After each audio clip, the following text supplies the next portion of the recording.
All right, so once again, we're talking about Honkai Star Rail's second anniversary.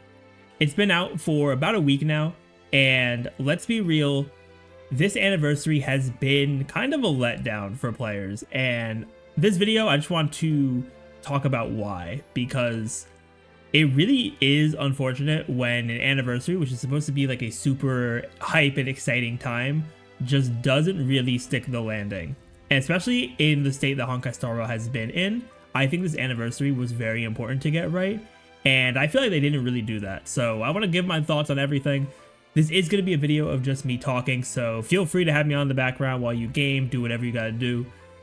That is all good. It is just going to be me talking and just having some B-roll on the screen there for you guys. So the big reason that I think that Honkai Star Rail's second anniversary, aka patch 3.2, is a letdown is because it really does not feel like an anniversary. Now, when it comes to the amount of gacha games I've played, while I may not have played as many as some people, I have experienced a few gacha games outside of like the Hoyo model and Hoyoverse themselves. So I do know what a good anniversary looks like. And these anniversaries in other games, like they are going to, typically they have a lot of interesting content for players. They have a lot of cool things to just overall make the game very hype and also attract back in some previous players that may have stopped playing during some of the more dead periods. And when it comes to what Honkai Star Rail has done for patch 3.2, the content is severely lacking, which isn't just an anniversary issue, it's an overall game issue. Because right now for the anniversary, really the main things for players to do outside of the usual patch stuff, so I'm talking like the relic, double drop events, which would be triple drop for the anniversary, outside of the end game rotation, because that's always going to be there in every patch.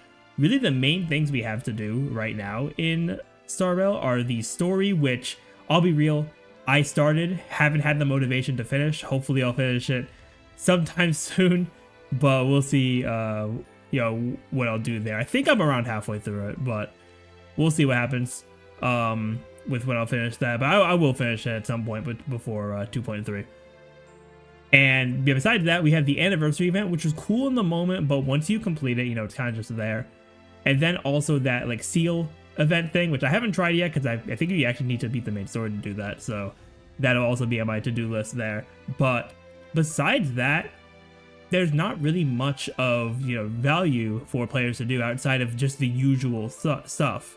And I feel like in an anniversary, that should be the time of the game every year where there is the most to do, where you're introducing some really cool characters, which I mean castorice and Anaxa are pretty solid for an anniversary patch. Like I think the character wise, Hoyoverse has been relatively on the money, although Anaxa isn't as hype for some people, especially with stuff that's coming out in the future, which I'm going to get to as well, because that is also a big part of why this current anniversary feels like such a letdown.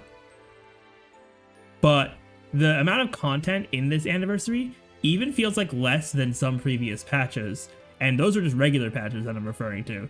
So us having barely anything to do for Star Rail's second anniversary, this big time, it's a pretty big letdown. It is pretty disappointing.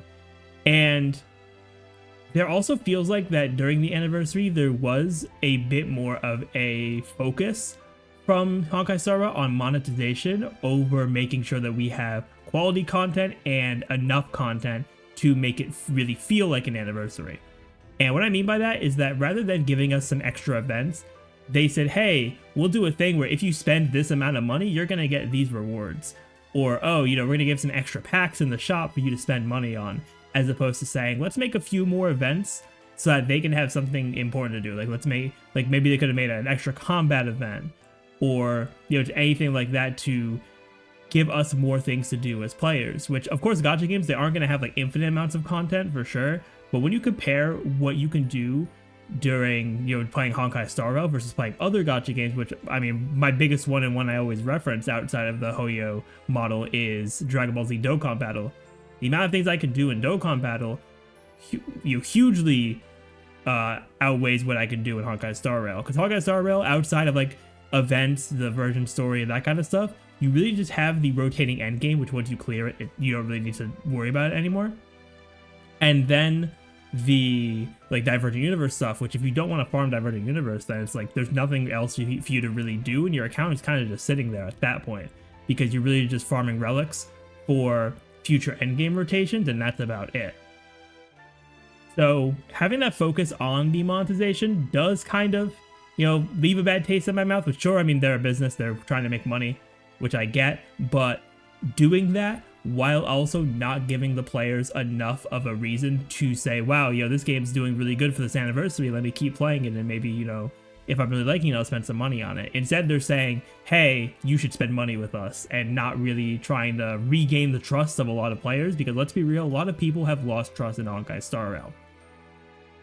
And the final big point I want to say on this is that most of the hype things that I feel like could have also been bundled with the anniversary are going to be happening after the anniversary, which they did announce during the 3.2 livestream, which some of the ones that are happening later I get because they probably aren't like fully done with development on them, but other things I feel like could have been you know, at least given some more information than what we have, because for what they talked about both in the 3.2 livestream and also just things we knew about already, the Fate collab is going to be within the next few months because it is Q3, which is going to be between July and September.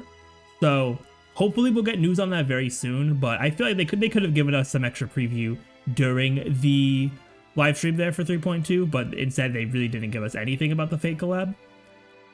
They also mentioned that old characters, specifically Blade, Kafka, Jingliu, and Silverwolf, would be buffed in version 3.4. I feel like this kind of thing, if they already had previously announced it, and I feel like just saying like, oh yeah, we're gonna push it back even more now, I feel like that's not something you do for the anniversary. I'll be honest. Like, I would have been fine if they buffed less characters. Like, let's say for example they had the buffs ready for like Silverwolf and Blade, since they were the first two of that, you know, line of characters to come out. If they had buffs for them already, and they released those in 3.2, and then maybe saved like Kafka and Jingliu for 3.4, I'm okay with that. But instead, they're like, yeah, you know, these buffed old characters that you really wanted, we're gonna push that back 2 patches after the anniversary, where players are, you know, further going to stop playing Honkai Star Rail because of the decisions that the company's making for the game. That's already a bad sign for me. Then the other thing that they talked about for the future is the like updates to the Penacony story starting in version 3.8. While I can understand why story updates and, you know, new stories can take some time, I feel like announcing this now is kind of like a weird thing, because we're already in a state of there's not really much to do, and now you're saying like, yeah, you know, just wait for 3.8, just wait for 3.4, and not giving us enough in the moment, because I think the anniversary patch should be the time where there's the most amount of content for players to do, both for new players and also veteran players as well. So because of all that, I really am just disappointed with this anniversary, and I definitely think they could do better. And if we keep seeing these patches that are just being let down, just the Fate collab is a letdown, if these old character buffs are a letdown, then we might be approaching the end of my time playing Honkai Star Rail, because while there are still things about the game I do enjoy, if there starts to be more and more things that I'm not enjoying, then I really just don't see myself putting as much time into the game after, you know, as that keeps building up. But I am curious to hear what you all think in the comments down below. But with that, that's gonna be it for me. Thank you all for watching. If you enjoyed and want to see more content from me, be sure to hit that subscribe button. But with that, everyone, I will see you all next time.